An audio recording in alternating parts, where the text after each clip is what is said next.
you're a creator and you're at that point where you need to pull the trigger, you need to push that thing into the wild, but you've got cold feet, then watch this video because I want to ask you a few questions that's going to help you just do it.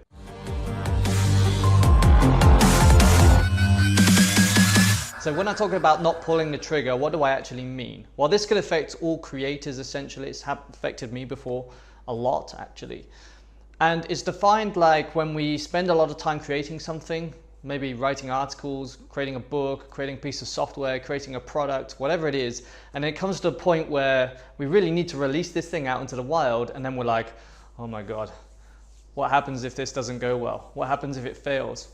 What happens if it succeeds? What happens if people don't like it? What happens if people judge me for what I'm doing? And you get all these lower fears and emotions cropping up. And then inevitably what happens is you just keep delaying the release because you're so caught up in these worries. You come up with these reasons that aren't really very valid as to why you just keep needing to push it back. The net result of all this, by the way, is that usually you just waste a load of time. And then when you eventually pull the trigger, when it eventually comes time for you to get that thing out there, all of the fears that you had, you realize that they were just invalid. They didn't actually happen and it was just a huge waste of your time. You should have released a few months earlier or whatever. So me, I personally suffered from this pretty heavily. I used to have a website where I produced lots of videos, training videos, and I must have spent about 8 months building this damn thing, right?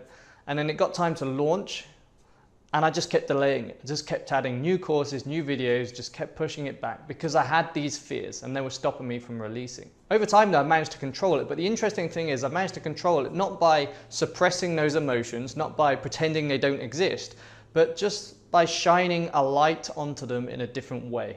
So what do I mean by that? Well, I asked myself 2 very important questions. And these are the questions that I want to ask you right now to help you change your focus and so you push this thing out into the wild, whatever you're building. So the first question I want to ask you is, what type of person are you? So are you the type of person that when you get these emotional feelings, when you get these fears, when you get these worries and insecurities, are you the type of person that lets those things control you?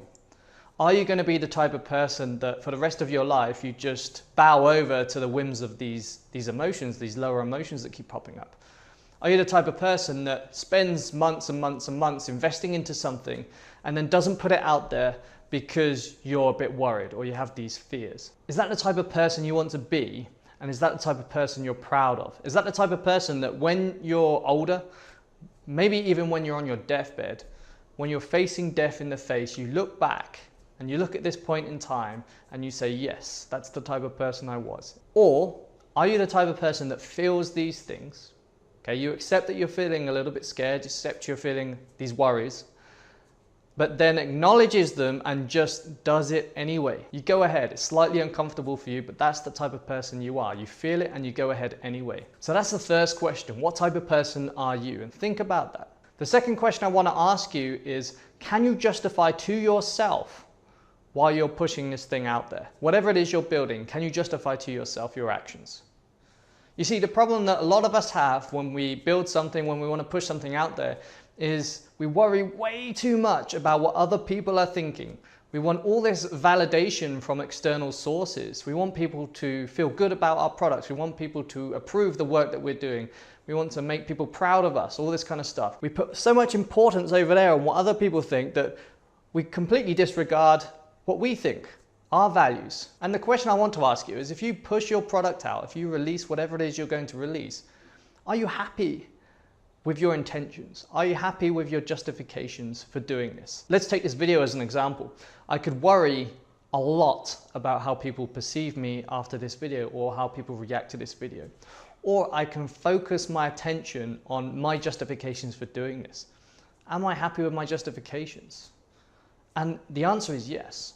Because I'm practicing my skills and I'm cementing my knowledge of self-development. And if hopefully I help somebody with anything I say, then that's great too. And even if everybody hates this video and it goes down the toilet, those intentions are still intact. So my main point here is to flip it internally, right? Make sure you're happy with your justifications because you have complete control of that. And everything else, place less emphasis on it. Don't worry about it too much. My key takeaway from this video is, yes, if you're a creator, it's normal to feel these fears, to feel these emotions. It's highly unlikely that you're going to be able to completely stop those emotions from happening. But instead of letting them control you, change your focus. Change your focus so that it's on you. What type of person are you? And are you happy with your justifications for doing this? Just focusing on those two questions will help you build up the courage to push your creation out there. I hope you found this video useful and you're going to push your thing out there.